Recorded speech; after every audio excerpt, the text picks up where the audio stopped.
Fui al asilo a visitar a mi amiga Teresa, quien acababa de ser internada por su familia. Llevé a mi nieta Sofía conmigo porque ella quería conocer el lugar. Mientras caminábamos por los pasillos tristes y silenciosos, Sofía se detuvo frente a una habitación y me jaló del brazo con fuerza. «Abuela, esa señora se parece a la de las fotos», dijo señalando a una anciana sentada junto a la ventana. Mi sangre se heló. Reconocí ese rostro. Era Marta, la madre de mi yerno Gustavo. El mismo Gustavo que durante 2 años nos dijo que su madre había muerto en un accidente. Cuando entré y me presenté, sus ojos se llenaron de lágrimas y comenzó a gritar con desesperación.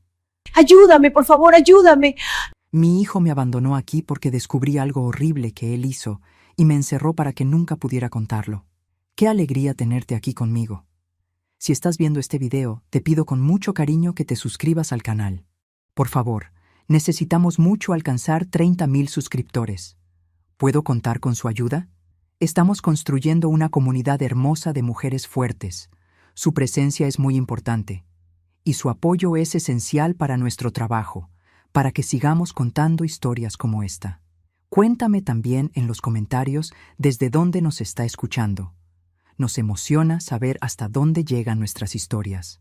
Me quedé completamente paralizada en la puerta de esa habitación pequeña y triste, mientras los gritos de Marta llenaban el pasillo del asilo. Su voz temblaba entre el pánico y la desesperación mientras extendía sus manos hacia mí como si yo fuera su última esperanza en el mundo. «Por favor, no me dejes aquí. Por favor, ayúdame», gritaba una y otra vez con lágrimas corriendo por su rostro arrugado. Sofía se aferró a mi brazo asustada, sin entender qué estaba pasando. Escuché pasos apresurados detrás de mí, y 2 enfermeras llegaron corriendo entrando rápidamente a la habitación. Una de ellas tomó a Marta de los hombros mientras la otra sacaba una jeringa de su bolsillo. «Ya, Marta, cálmese. Es el protocolo de emergencia», decía una de las enfermeras con voz mecánica, como si repitiera las mismas palabras todos los días. «Tiene orden médica para sedación en crisis». Vi cómo le inyectaban algo en el brazo y en cuestión de segundos los gritos de Marta se convirtieron en sollozos suaves y luego en silencio mientras sus ojos se cerraban lentamente. Sentí que las piernas me temblaban. Acababa de presenciar algo terrible y ni siquiera entendía completamente qué era. «Disculpe», le dije a una de las enfermeras agarrándola del brazo antes de que saliera. «¿Quién es esta mujer? ¿Cuánto tiempo lleva aquí? Necesito explicaciones ahora mismo». La enfermera mayor me miró con cansancio, como si estuviera harta de dar las mismas explicaciones. «La señora Marta lleva 3 años internada aquí. Su hijo la trajo porque supuestamente tiene demencia avanzada. Él la visita cada 6 meses más o menos. Siempre dice cosas extrañas sobre su hijo, que la encerró, que le robó todo. Es lo que dice en su expediente, señora. 3 años. Gustavo nos conoció hace apenas 2 años». La cronología me golpeó como un puñetazo en el estómago y tuve que apoyarme en la pared para no caer. Eso significaba que cuando Gustavo entró en nuestras vidas, cuando conoció a mi hija Lucía, cuando se presentó como ese hombre perfecto, que había perdido a su familia en un accidente trágico, su madre ya estaba encerrada aquí. Ya la había borrado del mundo. Ya nos había mentido antes de que siquiera pronunciara su primera palabra en nuestra casa. «¿Y ustedes le creen lo de la demencia?», pregunté mirando fijamente a la enfermera. La enfermera suspiró. «Eso es lo que dice el certificado médico que su hijo presentó cuando la internó. Pero entre usted y yo, señora, nuestros doctores la han evaluado muchas veces. No tiene demencia, está completamente lúcida». Pero yo había visto los ojos de Marta antes de que la sedaran. No había confusión en esos ojos. Había terror. Había claridad absoluta. Había la mirada de alguien que sabe perfectamente lo que le hicieron y grita pidiendo ayuda que nunca llega. «¿Puedo ver su habitación?», pedí. La enfermera dudó, pero finalmente asintió. Entré despacio sintiendo cómo cada paso me costaba más que el anterior. Era una habitación pequeña, apenas del tamaño de un closet grande, con una cama individual, una mesita de noche y una silla de plástico junto a la ventana con barrotes. El olor a desinfectante y soledad era tan fuerte que me mareó. Las paredes eran de un blanco sucio y había manchas de humedad en el techo. Esto no era un lugar de cuidado. Esto era un lugar donde guardabas a alguien que querías olvidar. Sobre la mesita de noche había fotografías en marcos baratos. Me acerqué con el corazón latiéndome fuerte. Eran fotos de Gustavo. Gustavo de niño sonriendo en un parque. Gustavo de adolescente con el uniforme de la escuela. Gustavo de joven el día de su graduación universitaria. Ahora entendía cómo Sofía pudo reconocerla. Hace unos meses, Gustavo había llevado un álbum viejo a casa de Lucía y Sofía había visto esas mismas fotos. Una niña de 8 años asoció el rostro joven de las fotografías con el rostro envejecido de esta mujer. No fue razonamiento, fue intuición infantil. ¿El hijo de esta mujer paga por su estancia aquí?, pregunté volteando hacia la enfermera que esperaba en la puerta. Ella asintió. Sí, pero paga el mínimo. Esta es la habitación más barata del asilo. Y dejó instrucciones muy específicas de que nadie más que él podía visitarla. Nunca autorizó visitas de familiares ni amigos. Dijo que era para protegerla de gente que pudiera alterarla. Protegerla. Qué palabra tan cruel para describir el aislamiento total. ¿Cuándo fue la última vez que él vino? La enfermera sacó una tablet y revisó los registros. Hace 8 meses. Sí, aquí está. Marzo del año pasado. Estuvo aquí 15 minutos según el registro. 8 meses. Gustavo no había visitado a su madre en 8 meses. La había dejado pudriéndose en esta habitación triste, pagando lo mínimo para mantenerla encerrada y viva, pero invisible para el mundo. Volví a mirar hacia la cama donde Marta yacía dormida por el sedante. Su rostro se veía tranquilo ahora, pero podía ver las marcas de lágrimas secas en sus mejillas. Me acerqué y me senté en la silla de plástico junto a su cama. Sus labios se movían ligeramente como si estuviera hablando en sueños. Me incliné para escuchar y logré captar algunas palabras susurradas. Por favor, no dejes que me olviden aquí. Cuida a tu hija. Esas palabras me helaron hasta los huesos. Cuida a tu hija. Mi hija era Lucía. Lucía quien se había casado con Gustavo hace 2 años. Lucía quien confiaba ciegamente en él. Lucía quien era madre de Sofía, mi nieta de 8 años. Lucía quien no tenía idea de que su esposo era capaz de encerrar a su propia madre y mentirle al mundo sobre su muerte. Si Gustavo había hecho esto con la mujer que le dio la vida, ¿qué era capaz de hacerle a mi hija? Sofía tiró de mi manga. Abuela, ¿por qué el tío Gustavo dijo que su mamá estaba muerta? La pregunta de mi nieta era tan simple, tan inocente, pero contenía un abismo de horror que yo apenas estaba comenzando a comprender. No lo sé, mi amor, respondí con voz temblorosa. No lo sé, pero vamos a averiguarlo. Salí de esa habitación con 1000 preguntas quemándome la garganta y un miedo creciente apretándome el pecho. Tenía que investigar. Tenía que entender qué clase de hombre era realmente Gustavo. Tenía que proteger a mi hija antes de que fuera demasiado tarde. Porque si algo había aprendido en esos minutos aterradores, era que Gustavo era capaz de borrar personas de su vida sin remordimiento. Y tal vez Lucía y yo éramos las siguientes en su lista. ¿Qué secreto tan terrible habría descubierto Marta para que su propio hijo la encerrara viva? ¿Cuántas mentiras más nos había contado Gustavo? ¿Qué planeaba hacer con mi familia? Quédate porque lo que descubrí después fue mucho peor de lo que jamás imaginé. Me llamo Beatriz y tengo 62 años. Soy viuda desde hace 8 años, cuando mi esposo Carlos murió de un infarto repentino que nos tomó a todos por sorpresa. Carlos me dejó nuestra casa modesta, pero completamente pagada, y ahorros de 400,000 pesos que he cuidado como oro durante todos estos años. Tengo una hija única que se llama Lucía. Ella tiene 35 años y es madre soltera de Sofía desde hace 8 años. El padre biológico de Sofía las abandonó cuando Lucía estaba embarazada de 5 meses. Nunca lo conocí y sinceramente nunca quise conocerlo. Lucía crió a Sofía completamente sola durante los primeros 6 años de vida de la niña. Trabajaba como diseñadora gráfica desde casa para poder estar con su hija todo el tiempo. Yo las ayudaba en lo que podía. Vivimos a solo 2 calles de distancia, así que las veía prácticamente todos los días. Hace 2 años, Lucía conoció a Gustavo en una conferencia de negocios sobre marketing digital. Llegó a nuestras vidas como un regalo del cielo. Era educado, trabajador, atento con Lucía y sorprendentemente paciente con Sofía, quien al principio desconfiaba de cualquier hombre que se acercara a su madre. Gustavo nos contó una historia que nos rompió el corazón. Dijo que sus padres habían muerto en un accidente automovilístico hacía 3 años. Un choque terrible en la carretera donde los dos murieron instantáneamente. Nos mostró fotos de ellos. Fotos que ahora sé que eran solo de su padre, porque su madre estaba viva, encerrada en un asilo, mientras él construía esta mentira elaborada. Yo sentí tanta compasión por él. Pensé que era un hombre bueno, que había perdido todo y solo buscaba reconstruir una familia. Gustavo trabajaba como contador. Manejaba las finanzas de varios negocios pequeños y medianos. Tenía buena posición económica. Vivía en un departamento bonito y conducía un auto nuevo.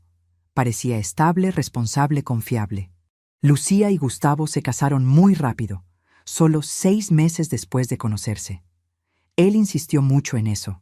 Decía que quería formar una familia de verdad lo antes posible, que había estado solo demasiado tiempo, que Sofía necesitaba un padre y él quería ser ese padre. En ese momento pensé que era romántico. Ahora me doy cuenta de que era una prisa sospechosa. Desde que Gustavo entró oficialmente en la familia, empecé a notar cosas pequeñas que me incomodaban, pero que yo justificaba diciéndome que era su forma de ser. Revisaba todos los gastos de Lucía. Le preguntaba en qué gastaba cada peso. Decidía prácticamente todo en la casa, desde qué comían hasta qué programas veían en la televisión. Pero Lucía parecía feliz. Después de años de luchar sola, finalmente tenía una pareja estable. Sofía finalmente tenía una figura paterna. Yo no quería arruinar eso con mis sospechas tontas. En los últimos 6 meses noté que Lucía estaba diferente, más callada, más distante. Tenía ojeras permanentes como si no durmiera bien. Cuando le preguntaba qué le pasaba, siempre decía lo mismo. Estoy cansada, mamá, nada más. El trabajo ha estado pesado. Pero yo soy su madre. Conozco a mi hija y sabía que había algo más, algo que ella no me estaba contando. Nunca cuestioné la historia de los padres muertos de Gustavo. Nunca se me ocurrió dudar de algo tan terrible. ¿Quién mentiría sobre la muerte de sus propios padres? Ahora lo sé. Alguien que es capaz de encerrar a su madre viva y borrarla del mundo puede mentir sobre cualquier cosa. Y la cronología que acababa de descubrir me aterraba. Gustavo encerró a su madre hace 3 años. 1 año después de eso, conoció a Lucía. Eso significaba que cuando entró en nuestras vidas ya había cometido ese acto monstruoso. Ya había demostrado que era capaz de traicionar a su propia sangre. Ya había probado que podía mentir mirándote directo a los ojos sin que se le moviera un músculo de la cara. Y nosotras lo habíamos recibido en nuestra familia con los brazos abiertos. Si te está gustando esta historia, por favor, asegúrate que ya estás suscrita al canal. Necesitamos mucho alcanzar 30,000 suscriptores. ¿Puedo contar con su apoyo a nuestro trabajo? No le conté nada a Lucía sobre el encuentro con Marta. No todavía. Primero necesitaba entender qué estaba pasando realmente. Necesitaba pruebas, no solo sospechas. Al día siguiente, volví al asilo sola sin decirle a nadie a dónde iba. Esta vez, pedí hablar directamente con la directora del asilo. Me hicieron esperar 30 minutos en una sala de espera que olía a café viejo y tristeza. Finalmente me recibió una mujer de unos 50 años, con lentes y expresión cansada. ¿En qué puedo ayudarle, señora?, me preguntó sin mucho interés. Necesito información sobre una paciente. Marta. La vi ayer y creo que está siendo retenida ilegalmente. Es un asunto familiar urgente. La directora me miró con más atención ahora. Suspiró y se reclinó en su silla. Mire, señora, yo no puedo mostrarle documentos confidenciales. Es política del asilo y también ley de privacidad. Pero puedo decirle que he estado en esta profesión suficientes años para reconocer cuando algo no está bien con un caso. Se inclinó hacia adelante bajando la voz. Marta fue internada hace exactamente 3 años por su hijo Gustavo. Él presentó un certificado médico que indicaba demencia senil avanzada y comportamiento errático que la hacía peligrosa para sí misma. ¿Peligrosa?, pregunté incrédula. La directora asintió. Eso dice el certificado, pero nuestros propios médicos aquí han evaluado a Marta múltiples veces en estos 3 años. Está completamente lúcida. Siempre lo ha estado. No tiene demencia. No tiene ningún deterioro cognitivo significativo para su edad. Hemos documentado todo eso, pero legalmente no podemos liberarla sin una orden judicial. Sentí que la sangre me hervía. ¿Me está diciendo que saben que el certificado era falso y aún así la mantienen encerrada? No podemos decir que sea falso legalmente, respondió la directora cuidadosamente. Pero hay una gran inconsistencia entre el diagnóstico de ingreso y nuestras propias evaluaciones.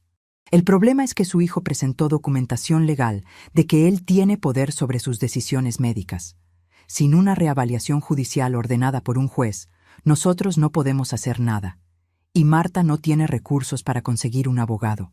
¿Y los primeros meses? ¿Qué pasó cuando llegó? La directora suspiró profundamente. Los primeros 6 meses Marta pedía constantemente hablar con la policía. Decía que su hijo la había secuestrado, que la habían traído aquí con documentos médicos falsos, que necesitaba salir. Llamamos a las autoridades para verificar la situación, pero cuando revisaron los papeles, todo parecía estar en orden. Certificado médico firmado por un doctor acreditado, poder legal, orden de internamiento.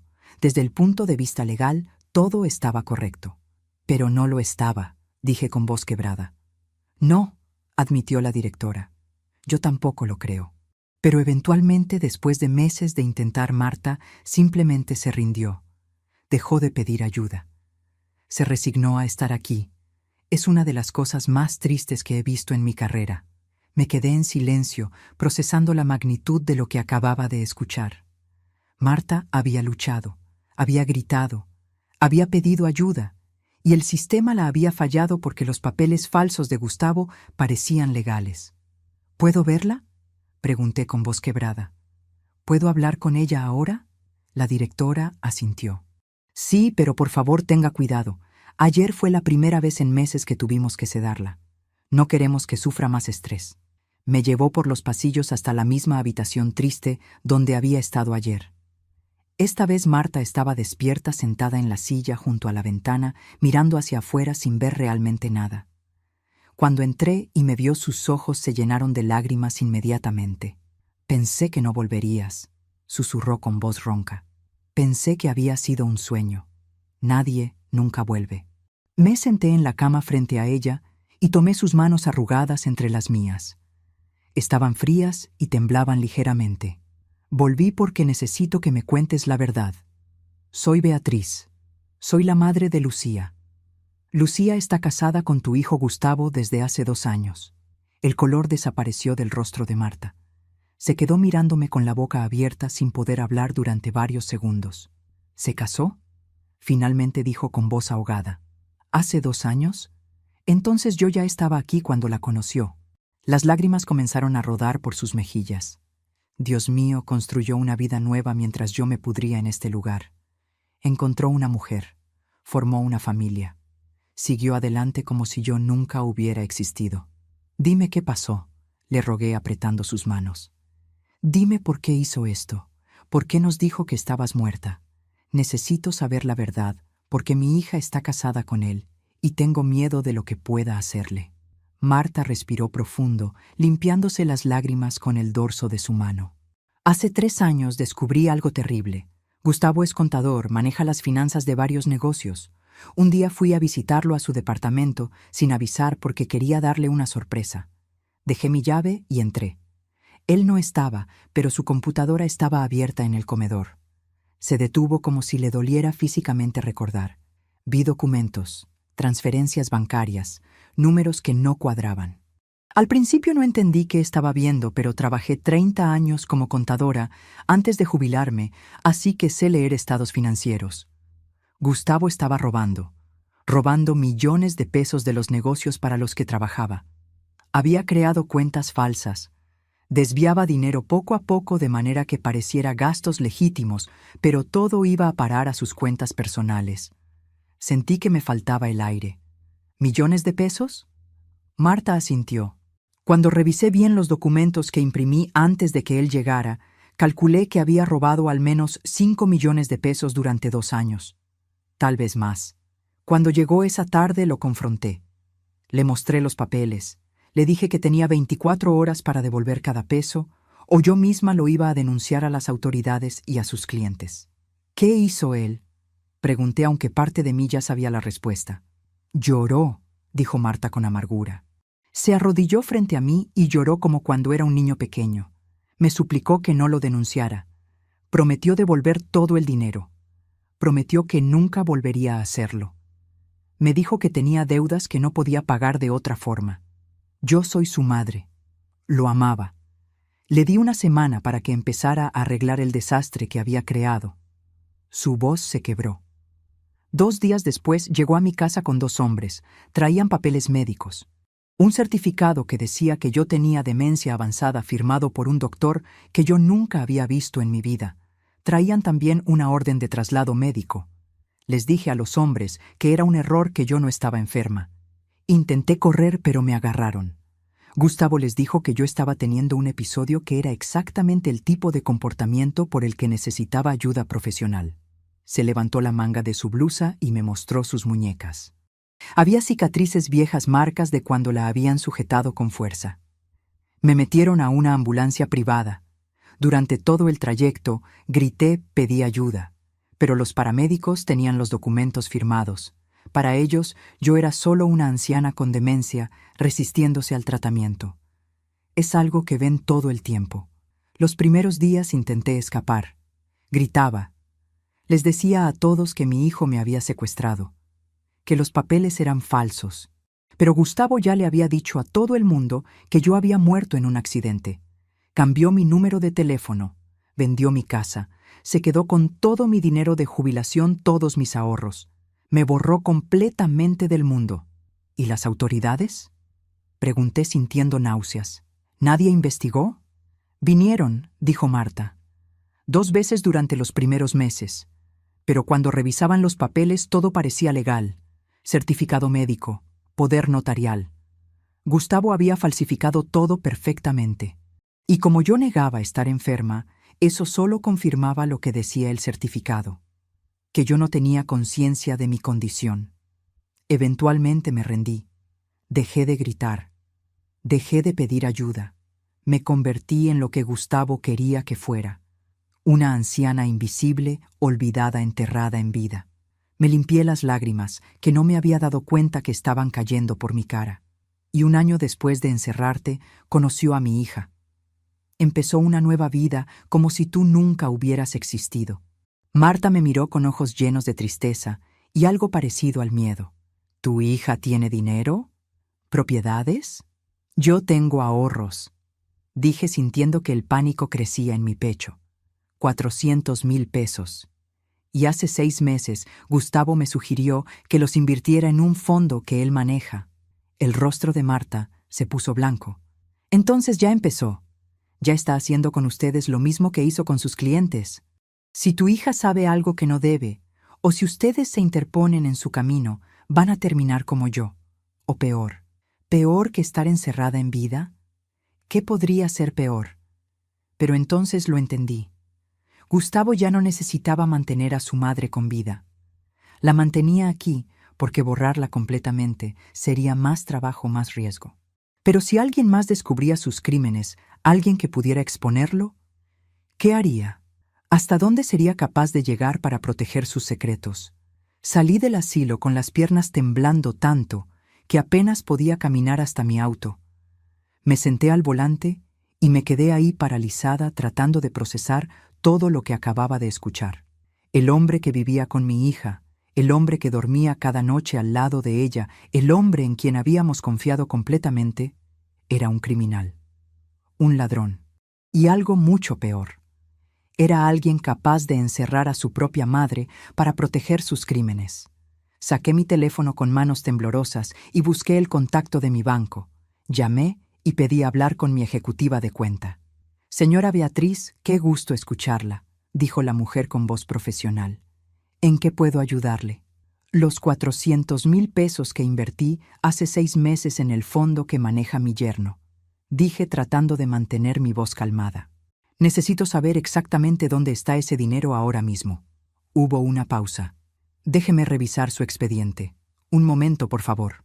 Esperé lo que se sintió como una eternidad, escuchando música de espera horrible. Finalmente la mujer volvió a la línea. Señora Beatriz, según nuestros registros, usted firmó documentos autorizando a Gustavo Torres Mendoza para manejar esa inversión con plena autoridad. El dinero fue transferido a una cuenta de inversión a su nombre hace 6 meses. ¿A una cuenta a mi nombre?, pregunté confundida. Sí, pero el señor Torres tiene poder de movimiento completo sobre esa cuenta. Puede hacer transferencias y retiros sin necesidad de su autorización adicional. Usted firmó esos papeles en junio del año pasado. Sentí que me iba a desmayar. Gustavo tenía control total de mis 400,000 pesos. Podía moverlos a donde quisiera cuando quisiera. ¿Cuánto dinero hay en esa cuenta ahora?, pregunté, aunque tenía miedo de la respuesta. Otra pausa. La cuenta muestra un saldo actual de 82,000 pesos. El mundo se detuvo. ¿82,000? Invertí 400,000. ¿Dónde están los otros 318,000 pesos? Según el historial, hubo múltiples transferencias salientes durante los últimos 6 meses en cantidades entre 20 y 40,000 pesos. El señor Torres las autorizó como reinversiones en otros instrumentos. El sistema envió notificaciones a su correo registrado cada vez, pero nunca hubo respuesta. Tendría que hablar con él para saber los detalles específicos de esas inversiones. Colgué sin despedirme. Gustavo me había robado más de 300,000 pesos. Los había movido poco a poco en transferencias fraccionadas que no levantaban alertas automáticas. Y yo había firmado los papeles que le daban permiso para hacerlo. Igual que sus otros clientes. Igual que los negocios para los que trabajaba. Tomé una decisión en ese momento. No podía ir directamente a Lucía con esto. Gustavo era listo manipulador. Si yo lo acusaba sin pruebas sólidas, él encontraría la forma de convencer a Lucía de que yo estaba equivocada, de que estaba confundida, tal vez incluso de que estaba senil, como había dicho de su propia madre. Necesitaba pruebas reales. Necesitaba evidencia que no pudiera negar. Busqué en Internet investigadores privados en la ciudad. Encontré uno con buenas reseñas y lo llamé inmediatamente. Una voz grave de hombre contestó: «Investigaciones Morales, buenas tardes». «Necesito contratar sus servicios», dije sin preámbulos. «Es urgente. Necesito investigar a alguien. Creo que es un criminal y tengo miedo de que mi familia esté en peligro». Hicimos una cita para esa misma tarde. Usé dinero en efectivo que tenía guardado en mi casa, dinero que Gustavo no sabía que existía. Le di al investigador toda la información que tenía. El nombre completo de Gustavo, su dirección, dónde trabajaba, los nombres de sus clientes que yo conocía.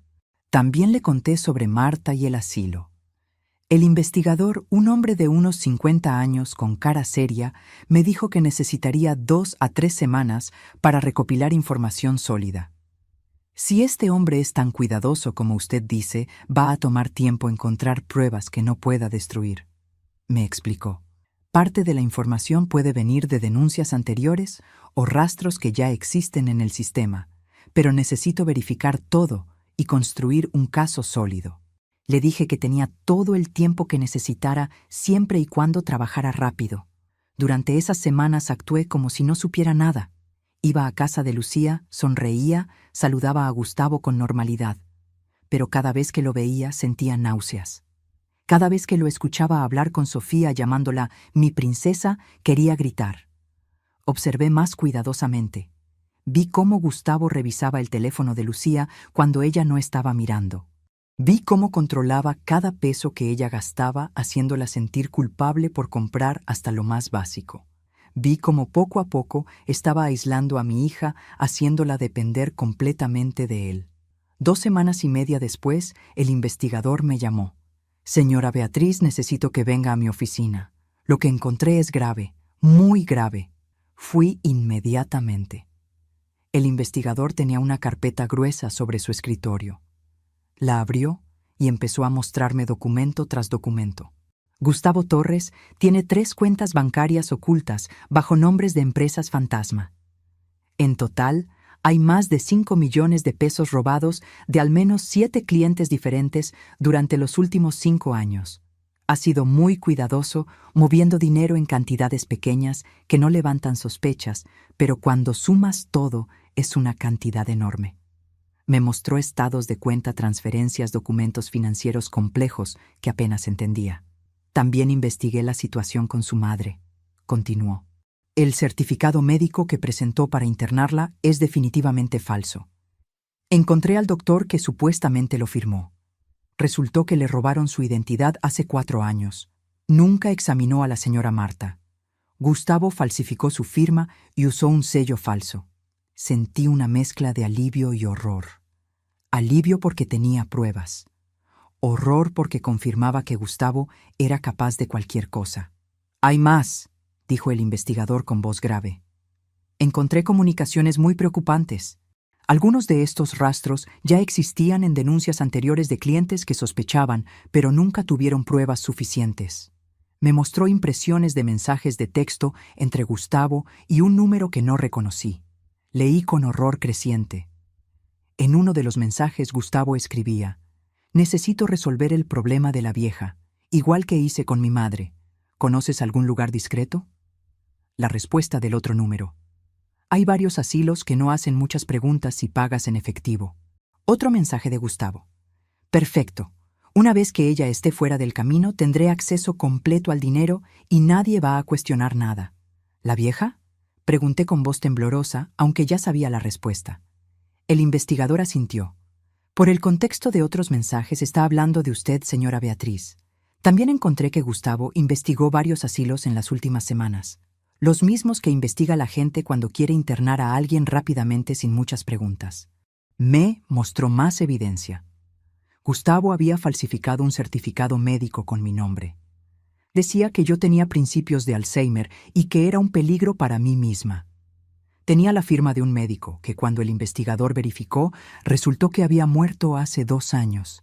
«Está preparando el terreno para hacer con usted exactamente lo que hizo con su madre», dijo el investigador. «Solo está esperando el momento correcto». También me mostró documentos que Gustavo había preparado para Lucía. Papeles que le darían control total de la custodia de Sofía. Papeles que le darían acceso a todas las cuentas de Lucía.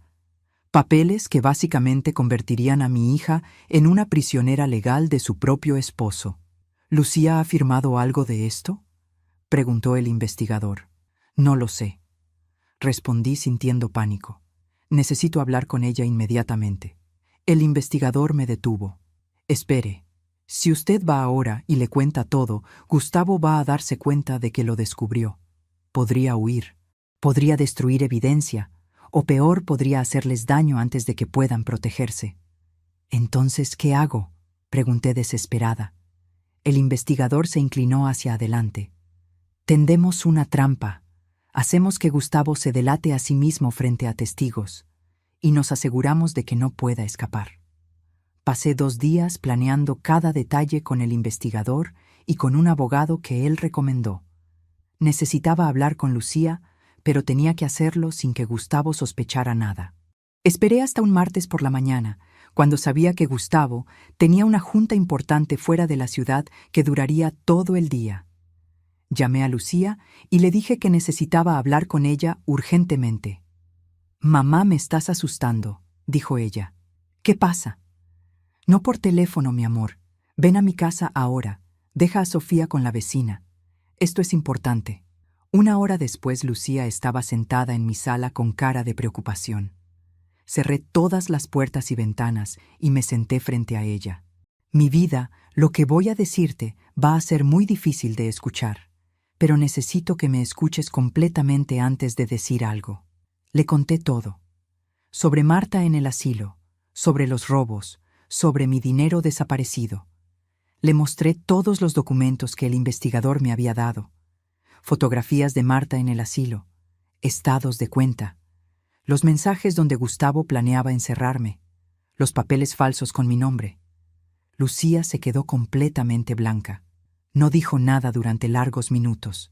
Solo miraba los papeles con las manos temblando. Finalmente, habló con voz quebrada. Me casé con un monstruo. Las lágrimas comenzaron a caer por su rostro. Llevo 2 años viviendo con alguien capaz de encerrar a su propia madre, durmiendo al lado de un ladrón, dejando que críe a mi hija. Se llevó las manos a la cara y sollozó. Yo la abracé fuerte mientras lloraba. Mi amor, lo siento tanto. Siento no haber visto las señales antes. Lucía se separó y me miró con ojos rojos. ¿Señales? Mamá, yo vi las señales, solo no quise admitirlo. ¿Qué quieres decir? Lucía respiró profundo. Hace 2 semanas, Gustavo me dio unos papeles para firmar. Dijo que eran documentos de impuestos que necesitábamos presentar. Pero yo los leí cuando él no estaba. No eran documentos de impuestos. Eran papeles que me hacían transferir la custodia completa de Sofía a él. Papeles que le daban control de todas mis cuentas bancarias. Papeles que básicamente me quitaban toda autonomía. ¿Por qué no me dijiste?, pregunté horrorizada. Porque tenía miedo de estar exagerando. Porque cuando le pregunté a Gustavo por qué necesitaba esos papeles, se puso furioso. Gritó que yo no confiaba en él. Dijo que después de todo lo que había hecho por mí y por Sofía, yo lo estaba acusando de cosas horribles. Me hizo sentir que yo era la loca, que yo estaba siendo paranoica. Se limpió las lágrimas. Y luego al día siguiente fue tan dulce, tan cariñoso, que pensé que tal vez sí había exagerado, que tal vez los papeles eran legítimos y yo solo estaba siendo desconfiada.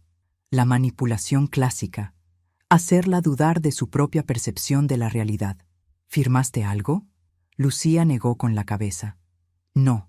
Le dije que quería que mi propio abogado los revisara primero. Se enojó pero no insistió más. Pensé que el tema había quedado ahí. También me contó otras cosas. Cómo Gustavo controlaba cada peso que ella gastaba. Cómo la hacía sentir culpable por querer comprar ropa para Sofía o por salir con sus amigas. Cómo poco a poco había dejado de trabajar porque Gustavo decía que ella necesitaba estar disponible para la familia todo el tiempo. Ya casi no tengo clientes, admitió Lucía. En los últimos 6 meses perdí casi todos mis proyectos porque Gustavo decía que pasaba demasiado tiempo trabajando y no suficiente tiempo con él.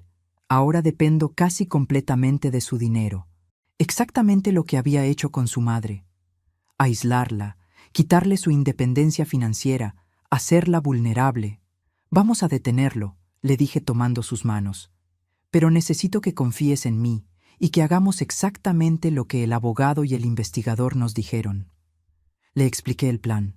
Íbamos a tender una trampa. Yo le diría a Gustavo que quería invertir más dinero con él. 200,000 pesos adicionales que supuestamente había encontrado en una cuenta vieja. La verdad es que ese dinero no existía, pero Gustavo no lo sabía. Durante esa conversación íbamos a grabarlo. Íbamos a hacerlo hablar sobre sus inversiones y sobre su madre. El abogado y la policía estarían esperando en la habitación de al lado, listos para entrar cuando tuviéramos suficiente evidencia. Ya teníamos una orden judicial basada en la investigación. La grabación serviría como confirmación final. ¿Alguna vez has descubierto que la persona en quien más confiabas te estaba mintiendo todo el tiempo? Ese momento cuando te das cuenta de que nada de lo que creías era real. Es como si el piso desapareciera bajo tus pies. El viernes por la tarde llamé a Gustavo. Gustavo, mi amor, necesito hablar contigo sobre una inversión. ¿Puedes venir a mi casa mañana? Encontré una cuenta vieja de cuando Carlos estaba vivo. Tiene 200,000 pesos y quiero que me ayudes a invertirlos como hiciste con los otros 400,000. Podía escuchar la codicia en su voz cuando respondió. Por supuesto, Beatriz. Es una excelente idea. Voy mañana por la tarde. El sábado llegó. El investigador y el abogado estaban escondidos en mi habitación con equipo de grabación. 2 oficiales de policía esperaban afuera en un auto discreto con la orden judicial en mano. Lucía estaba conmigo en la sala. Habíamos acordado que ella estaría presente cuando Gustavo llegara para que él no sospechara que algo estaba mal. Gustavo llegó puntual a las 3 de la tarde. Traía su portafolio de cuero y una sonrisa enorme. Beatriz, qué gusto. Y Lucía, mi amor, no sabía que estarías aquí también. Perfecto, podemos hacer esto en familia. Nos sentamos en la sala. Gustavo abrió su portafolio y sacó varios papeles. Estos son los documentos que necesitas firmar para autorizar la inversión, me dijo pasándome las hojas. Yo las revisé despacio. Eran exactamente lo que el investigador había predicho. Papeles que le darían control total del dinero. Antes de firmar, dije fingiendo inocencia, cuéntame cómo va la inversión anterior. Los 400,000 que te di hace 6 meses. Gustavo sonrió con confianza. Va excelente. He estado moviendo ese dinero entre diferentes instrumentos para maximizar los rendimientos. Pronto vas a ver ganancias muy buenas. ¿Qué clase de instrumentos?, pregunté.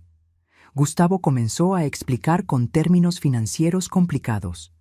Hablaba de fondos de inversión de bonos de acciones. Todo sonaba muy profesional, muy legítimo. Pero yo sabía la verdad. Eres muy bueno con el dinero, le dije. ¿Cómo aprendiste todo esto? Bueno, estudié contabilidad y finanzas. Y además mi padre me enseñó mucho antes de morir. Era muy inteligente con las inversiones. ¿Y tu madre?, pregunté casualmente. ¿Ella también era buena con el dinero? Vi cómo su rostro cambiaba ligeramente. Una tensión en su mandíbula. Mi madre también sí. Pero ya no quiero hablar de eso. Fue muy doloroso cuando murieron. Por supuesto, perdóname, dije suavemente. No quería traer recuerdos tristes. Entonces jugué mi carta. Aunque algo curioso pasó la semana pasada. Fui a visitar a mi amiga Teresa en el Asilo San Rafael. Es un lugar muy triste, y Sofía vio a una señora que le pareció conocida. Vi cómo Gustavo se ponía completamente rígido. ¿Qué señora? Una señora mayor. Sofía dijo que se parecía a las fotos de tu mamá. Qué coincidencia tan extraña, ¿verdad? El color desapareció de su rostro. Luego sus mejillas se pusieron rojas de ira. ¿Llevaste a Sofía a un asilo? ¿Por qué? ¿Con quién hablaste ahí? Su reacción lo delataba completamente. Saqué de mi bolso las fotografías de Marta que había tomado en el asilo. Las puse sobre la mesa. ¿Esta mujer está muerta, Gustavo? Gustavo se levantó violentamente de golpe tirando su silla hacia atrás. Me arrebató las fotografías de las manos con tanta fuerza que me raspó los dedos. ¿Fuiste a verla? ¿Qué te dijo esa vieja loca? ¿Le contaste a Lucía? Su máscara de hombre amable había desaparecido completamente. Ahora veía al verdadero Gustavo. Sus ojos llenos de rabia, su rostro distorsionado por la furia. Me dijiste que tu madre murió hace 3 años, dije manteniéndome calmada, aunque mi corazón latía como loco. Pero la encerraste hace 3 años. 1 año después conociste a mi hija. Construiste una vida nueva mientras tu madre se pudría en ese lugar horrible. Gustavo comenzó a caminar de un lado a otro como un animal enjaulado. Su arrogancia lo hacía sentirse todavía en control. ¿Sabes qué? Sí, dijo con una sonrisa torcida. Sí, la encerré. ¿Y sabes por qué? Porque mi madre no entendía que yo tenía que hacer lo que fuera necesario para salir adelante. Ese dinero que manejaba yo lo merecía más que esos idiotas mediocres que ni siquiera sabían aprovecharlo. Su confesión salía ahora con una mezcla de arrogancia y justificación. Mi madre me iba a arruinar por estupideces morales, por hacer lo correcto, dijo haciendo comillas con los dedos con desprecio. Así que hice lo que cualquier persona inteligente haría. La puse donde no pudiera causarme problemas. Simple, eficiente. Se volteó hacia mí con ojos llenos de superioridad. Y después encontré a Lucía, la familia perfecta, la fachada perfecta. Todo estaba funcionando a la perfección hasta que tú, vieja entrometida, tuviste que meter tu nariz donde no te llamaban. Se inclinó hacia mí amenazante. Pero no te preocupes, ya tengo todo listo para ti también. Un lugar tranquilo donde puedas descansar igual que mi madre. Y nadie va a cuestionar nada porque todos saben que a tu edad es normal que empieces a perder la cabeza. Lucía se puso de pie con lágrimas en los ojos. ¿Me usaste? ¿Solo te acercaste a mí porque necesitabas parecer normal después de lo que le hiciste a tu madre? Gustavo la miró y soltó una risa corta. Te acerqué porque necesitaba estabilidad, una familia que ocultara mis negocios, y porque pensé que tu madre tonta tendría dinero que yo podría usar. Resultó que tenía razón. 400,000 pesos no es tan mal para empezar. Fue entonces cuando se abrió la puerta de la habitación y entraron el abogado, el investigador y los 2 policías. Gustavo volteó tan rápido que casi pierde el equilibrio. Su rostro pasó del shock al pánico en segundos. «¿Qué es esto?», gritó. Uno de los oficiales sacó un documento. «Gustavo Torres Mendoza, tenemos orden judicial de arresto por múltiples cargos: fraude, robo, falsificación de documentos oficiales y privación ilegal de libertad». Sacó unas esposas. «Tiene derecho a permanecer en silencio. Tiene derecho a un abogado. Todo lo que diga puede ser usado en su contra en una corte». Gustavo intentó correr hacia la puerta, pero el otro oficial lo bloqueó. Lo agarraron de los brazos y lo forzaron contra la pared para esposarlo. «No tienen pruebas de nada», gritaba Gustavo mientras luchaba contra los oficiales. «Esto es acoso. Mi abogado va a demandarlos a todos». El abogado que habíamos contratado se acercó con una tablet en la mano. «Tenemos orden judicial emitida hace 2 días, basada en una investigación exhaustiva de 3 semanas. Tenemos grabación completa de su confesión de hace 5 minutos, donde admite haber encerrado ilegalmente a su madre, planear hacer lo mismo con la señora Beatriz y reconocer el robo de dinero». Le mostró la pantalla donde estaba reproduciéndose el video. Gustavo se quedó callado, viendo su propia imagen en la grabación, confesando todo. El abogado continuó sacando documentos de su portafolio. «También tenemos evidencia documental de 3 cuentas bancarias ocultas con más de 5 millones de pesos robados de sus clientes durante los últimos 5 años. Tenemos los certificados médicos falsos que creó tanto para su madre como para la señora Beatriz. Tenemos los mensajes donde planea encerrar a Beatriz. Y tenemos testimonio de su madre sobre cómo la secuestró y la encerró hace 3 años. La grabación de hoy es simplemente la confirmación final de todo lo que ya teníamos». Gustavo dejó de luchar. Se quedó ahí esposado contra la pared, con la cabeza colgando. Finalmente miró a Lucía con algo parecido a la desesperación. «Lucía, mi amor, tienes que creerme. Ellos están tergiversando todo. Yo te amo. Amo a Sofía. Somos una familia». Lucía se limpió las lágrimas y caminó hacia él. Por un momento pensé que iba a creer sus mentiras, pero entonces habló con voz firme y fría. «Tú no sabes lo que es amar. Solo sabes usar a la gente. Nunca me amaste. Solo necesitabas una fachada, una familia falsa que ocultara tus crímenes. Pues felicidades. Tu fachada se derrumbó». Gustavo la miró con odio puro. «¿Tú sabías de esto? ¿Me tendiste una trampa?» «Salvé a mi hija», respondió Lucía. «Salvé a mi madre y me salvé a mí misma de ti». Los oficiales se llevaron a Gustavo esposado mientras gritaba amenazas y maldiciones. Lo metieron en la patrulla y se lo llevaron. Cuando finalmente se fueron, Lucía y yo nos abrazamos y lloramos. Habíamos estado conteniendo tanto miedo, tanta tensión durante días, que ahora todo salía de golpe. Las siguientes semanas fueron un torbellino de actividad legal. El investigador siguió trabajando y descubrió aún más crímenes. Gustavo no solo había robado 5 millones. El total era más de 8 millones de pesos de diferentes clientes y negocios durante 5 años. La fiscalía construyó un caso sólido. Con las grabaciones, los documentos y el testimonio de Marta y el mío Gustavo no tenía forma de escapar. Con la ayuda del abogado, logré recuperar mis 400,000 pesos. Bueno, 318,000, porque eso era lo que quedaba en las cuentas de Gustavo. El resto lo había gastado en su estilo de vida lujoso. Pero algo era mejor que nada. Lucía inició el divorcio inmediatamente. Con toda la evidencia de los crímenes de Gustavo, el juez le otorgó custodia total de Sofía sin siquiera cuestionarlo. Gustavo perdió todos sus derechos sobre mi nieta. Pero lo más importante fue Marta. El mismo día que arrestaron a Gustavo, fui al asilo con el abogado y una orden judicial de liberación emergencial.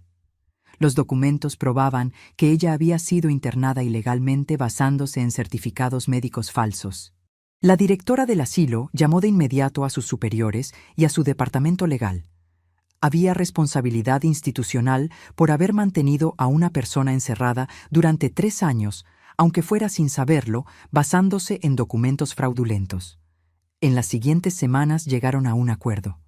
El asilo pagaría por todos los tratamientos médicos y terapias que Marta necesitara para recuperarse del trauma. No habría cargos contra la institución porque habían actuado de buena fe con documentos que parecían legales. Y Marta quedaría libre de inmediato, sin deudas pendientes. Fui a la habitación de Marta con el abogado. Ella estaba sentada en su silla junto a la ventana como siempre. Cuando me vio entrar, sus ojos se llenaron de lágrimas. «¿Qué pasó?», preguntó con voz temblorosa. «¿Está bien tu hija?». «Mi hija está bien», le dije arrodillándome frente a ella y tomando sus manos. «Y tú vas a estar bien también. Gustavo fue arrestado, va a ir a la cárcel, y tú eres libre, puedes salir de aquí ahora mismo». Marta me miró como si no pudiera creer lo que estaba escuchando. «¿Libre? ¿De verdad?». «De verdad». Lloró en mis brazos durante largos minutos. 3 años de encierro, 3 años de sentirse invisible, olvidada, enterrada en vida. Y ahora era libre. Pero entonces vino el problema práctico. Marta no tenía a dónde ir. Gustavo había vendido su casa hacía 3 años. Se había robado todos sus ahorros. No tenía familia, excepto el hijo que la había traicionado. «Puedes quedarte conmigo», le dije sin pensarlo 2 veces. Marta levantó la vista sorprendida. «No puedo pedirte eso. Ya hiciste tanto por mí. No quiero ser una carga». «No serás una carga», le dije firmemente. «Seremos compañía mutua. Compartiremos la casa, compartiremos los gastos, compartiremos la vida. La familia que tu hijo no supo valorar». Marta aceptó con lágrimas de gratitud. Ese mismo día la saqué del asilo. Llevaba una bolsa pequeña con las pocas pertenencias que tenía, las fotografías viejas de Gustavo que decidió dejar atrás, y los vestidos gastados que había usado durante 3 años. La llevé a mi casa. Le mostré la habitación de huéspedes que iba a ser su habitación. Tenía una cama cómoda, un closet grande y ventanas con vista al jardín. Nada de barrotes, nada de olor a desinfectante. Solo luz y libertad. «Es hermosa», susurró Marta parada en la puerta sin atreverse a entrar. «Entra», le dije. «Es tuya. Este es tu hogar ahora». Los primeros días fueron difíciles para Marta. Caminaba por la casa como si tuviera miedo de tocar algo, de romper algo. Pedía permiso para todo, para usar el baño, para tomar agua de la cocina, para sentarse en la sala. A veces se despertaba en la madrugada gritando, creyendo que todavía estaba en el asilo. «Marta», le dije una mañana tomándola de los hombros después de otra pesadilla. «Esta es tu casa tanto como es la mía. No necesitas pedir permiso para nada. Puedes ir a donde quieras, hacer lo que quieras. Eres libre». Pero la libertad después de 3 años de cautiverio no es algo que se recupera en días. Marta tenía miedos que aparecían sin avisar. A veces se quedaba paralizada cuando escuchaba sirenas pensando que venían por ella. Otras veces lloraba sin razón aparente, abrumada por emociones que había reprimido durante años. Comenzó terapia 2 veces por semana. Yo la acompañaba a cada sesión. Esperaba afuera leyendo revistas viejas, mientras ella hablaba con su psicóloga sobre el trauma del encierro. Los primeros meses fueron lentos. 2 pasos adelante, 1 paso atrás. Pero poco a poco, Marta comenzó a sanar. Poco a poco, comenzó a relajarse. Empezamos a crear una rutina. Nos levantábamos temprano y desayunábamos juntas. Marta resultó ser una cocinera increíble. Hacía los chilaquiles más deliciosos que había probado en mi vida. Yo manejaba las finanzas de la casa y me encargaba de las citas médicas y los trámites. Dividimos las tareas del hogar según nuestras capacidades. Marta limpiaba y cocinaba porque le gustaba hacerlo. Yo pagaba las cuentas y hacía las compras. Compartíamos los gastos con el poco dinero que Marta pudo recuperar de lo que Gustavo le había robado. No era mucho, pero ella insistía en contribuir. «Necesito sentir que no soy una carga», me decía. «Necesito sentir que todavía tengo dignidad». Por las noches nos sentábamos en la sala y veíamos películas viejas, o simplemente platicábamos. Marta me contaba historias de cuando Gustavo era niño. ¿Cómo había sido un niño dulce y cariñoso? ¿Cómo no entendía dónde se había torcido todo? Yo le contaba sobre Carlos, sobre cómo lo extrañaba después de 8 años, sobre mis miedos de envejecer sola. «Ya no estás sola», me decía Marta. «Yo tampoco estoy sola. Nos tenemos la una a la otra». Lucía y Sofía nos visitaban constantemente. Al principio Sofía tenía miedo de Marta. Después de todo, había visto a esta mujer gritando sedada en el asilo. Pero Marta fue paciente. Le enseñó a cocinar las recetas familiares: galletas de chocolate, pan dulce, tamales para las fiestas. Sofía comenzó a llamarla Abuela Marta, la abuela que Gustavo le había robado durante 2 años. Marta floreció gradualmente en esos meses. Recuperó peso. El color volvió a sus mejillas. La luz volvió a sus ojos poco a poco. Las pesadillas se volvieron menos frecuentes. Los momentos de pánico se espaciaron. Empezó a sonreír de nuevo, aunque a veces esa sonrisa todavía temblaba con recuerdos dolorosos. Nos habíamos convertido en algo más que roommates o amigas. Éramos hermanas, familia elegida. 6 meses después de mudarse conmigo, Marta me dijo que quería trabajar. «Necesito sentirme útil de nuevo», me explicó. «Tú me devolviste mi dignidad. Ahora quiero hacer algo con ella». Encontró trabajo dando clases de cocina en un centro comunitario. Solo me dio tiempo 2 veces por semana, pero le encantaba. Le encantaba enseñar. Le encantaba ver a la gente aprender sus recetas. Le encantaba sentirse valorada de nuevo. El juicio de Gustavo llegó finalmente 1 año después de su arresto. Marta, Lucía y yo testificamos. Contamos todo lo que nos había hecho: los robos, el encierro, las mentiras, la manipulación. El juez lo sentenció a 12 años de prisión. Gustavo trató de apelar, pero con toda la evidencia en su contra, no tenía ninguna posibilidad. Desde la cárcel intentó contactar a Marta varias veces a través de su abogado. Cartas pidiendo perdón, llamadas que ella rechazaba.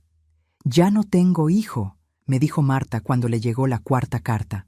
«Mi hijo murió hace 3 años cuando decidió encerrarme. La persona en esa cárcel es un extraño». Pero entonces algo interesante pasó. A través de la red de contactos de su abogado Gustavo, se enteró de que su madre estaba viviendo conmigo, de que estaba bien, de que estaba feliz, de que Lucía y Sofía la visitaban, de que tenía una vida llena rodeada de amor. El abogado le contó a Marta que cuando Gustavo escuchó eso, lloró. No de arrepentimiento real, sino porque se dio cuenta de que había perdido, que al encerrar a su madre pensando que la destruía, en realidad la había liberado de él, que ella había encontrado una familia mejor, una vida mejor, sin él. «Esa es la mejor venganza», me dijo Marta cuando me contó eso. «No necesito que sufra en la cárcel. Solo necesito que sepa que soy feliz sin él, que las mujeres que intentó destruir se levantaron, se encontraron y crearon algo hermoso juntas». Hoy, 2 años después de que Marta se mudó conmigo, celebramos juntas mi cumpleaños 64. Lucía y Sofía estaban ahí. También algunas amigas nuevas que ambas hemos hecho en el vecindario. Otras mujeres mayores que, como nosotras, han aprendido que la familia no es solo sangre, es elección. Marta preparó un pastel de 3 leches espectacular. Durante el brindis, se puso de pie con lágrimas en los ojos. «Gracias, Beatriz, por verme cuando yo era invisible, por escucharme cuando nadie más me escuchaba, por darme un hogar cuando no tenía ninguno, por demostrarme que todavía hay bondad en el mundo». Yo también me puse de pie y levanté mi copa. «Gracias, Marta, por enseñarme que la familia no es sangre, es elección, es respeto, es amor real, no obligación. Gracias por ser la hermana que nunca tuve». Esa noche, después de que todos se fueron, Marta y yo nos sentamos en la terraza, mirando las estrellas. «¿Alguna vez imaginaste que tu vida tomaría este giro?», me preguntó. «Nunca», admití. «Pero no lo cambiaría por nada». «Yo tampoco», dijo Marta. «Gustavo pensó que encerrándome me destruía, pero me liberó. Me liberó de un hijo que solo me veía como un obstáculo. Y me trajo hasta ti. hasta esta familia real. Cuando encontré a Marta en ese asilo, descubrí que mi yerno había encerrado a su propia madre un año antes de conocernos. Durante 3 años, ella estuvo enterrada en vida mientras él construía una nueva familia sobre sus mentiras. Mi hija y yo nunca tuvimos oportunidad de conocerla porque él ya la había borrado del mundo. Gustavo pensó que podía deshacerse de su madre como quien descarta basura y seguir adelante sin consecuencias. Pero se equivocó. Hoy Marta y yo compartimos mi casa. Dividimos los gastos, las tareas, las risas y las lágrimas. Somos compañía mutua en un mundo que nos dice que las mujeres mayores somos descartables. Mi hija Lucía nos visita con Sofía y juntas hemos creado algo que Gustavo nunca pudo darnos. Una familia real. Desde su celda, Gustavo se enteró de que su madre está feliz sin él, que creó vínculos más fuertes en 2 años de libertad que en toda una vida con él. Esa es nuestra venganza. No necesitamos que sufra. Solo necesitamos que sepa que su mayor castigo no es la cárcel.